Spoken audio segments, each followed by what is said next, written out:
So Dr. Majeed is a neurologist and internist from UAE and has worked in many international reputed hospitals, including King Fahad Medical City and KIMS Trivandrum. He is presently the office bearer of Association of Kerala Medical and Dental Graduates. He's in the front line of treating COVID-19 patients and is also spearheading the humanitarian activities of AKMG and Indian Mission in UAE. With this brief introduction, I invite Dr. Amuseum Majeed to make the presentation. Thank you so much, Ratish and Dr. Ajit, for inviting to this wonderful session and for giving me this wonderful opportunity. 1920 versus 2020. So being in 2020, looking back at 1918, the pandemic which ended in 1920, which is often called as a forgotten pandemic until recently, majorly due to the fact that the First World War was a larger problem, and all the public space were taken by First World War. It infected around 500 million people in the world, almost 1/3 of the population, and almost 50 to 100 million were dead. We know that it shrank the population of the US significantly after a few years, and the life expectancy of the US citizen were decreased by 20 years. Even at that time, most doctors, including scientific community and public at large, thought it was a normal flu. They call it as a Russian flu.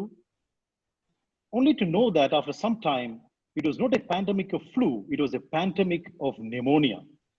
Up to 10% of the infected developed massive pneumonia, in contrast to the 20% of novel coronavirus pneumonia.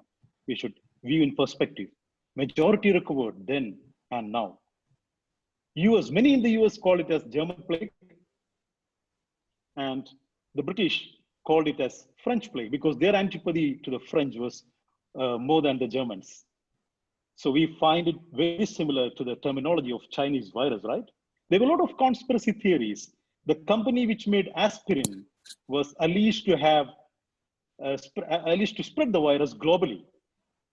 And 1918 there was a virtual lockdown because there were no flight travel. The flight travel started in 1919. In addition to that, 1.5 million of American military personnel, they went from US to the Europe and back forth, thereby spreading the virus and the disease and ultimately leading to the explosion in the world. Governments did take note. They advised bed rest, fluids, quinine and aspirin, just like our hydroxychloroquine and heparin, we can find similarities there. Science always works like that. The only difference is that now the science is unfolding before the public eye. So we go from mistakes and problems towards solution. In all diseases, it's like that.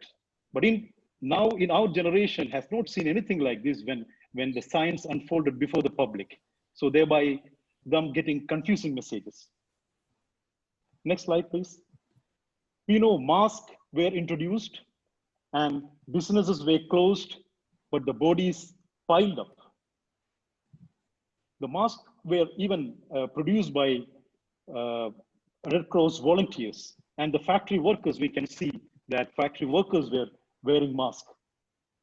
There was some states like Philadelphia in US, they openly went against masks, like some other states in the US now. We can see the similarities.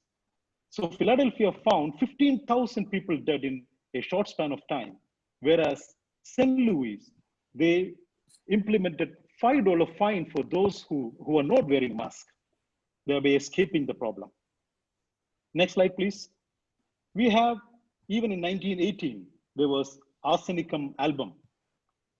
We can see the magic bullet in the name of firmament and steam inhalation, which is prescribed now by many in terms of, in means of some fumigator. The secret of deadliness was never discovered though. We know there is an interplay between the viral virulence and the host susceptibility or the host vulnerability, which ultimately decide the secret of the deadliness. Next slide, please. We know there was a second wave due to obvious reason in the Spanish flu, which the reasons which we told before about the movement of the American military personnel and whatever, the flight travel and whatever. So, but now, next slide, please. We often see ripples. Some people say Next slide, please. It has, they doubt it as second wave. We can see in many European countries and in Luxembourg, in Japan, in Australia, there is a resurgence. Can it be a second wave? Or is it a ripple or resurgence? Only time will tell. How did it end? How did it end in 1920? And how is it going to end in 2020? This is the larger question. We know in 1918, in Cleveland, the administration told that they will declare the end of the pandemic when they reach 120 cases. They did declare, but when they reached double figure of that, 240 cases, due to some other external pressure and some other compelling problems. So my ending may not be your ending. So people say that 2020, there will be a social ending by the end of, many predict that there will be a social ending by the end of 2020. Because we know that every year in US, there are 60,000 flu deaths, and in UK, there is 20,000 flu deaths. So who knows, the novel coronavirus may be a minor player in this larger denominator. So like in 1920, they told, it came, it scooped its victims, and it disappeared forever. It's like a fire, which will engulf the nearby and the accessible and the available woods, and it would burn down on its own. Thank you.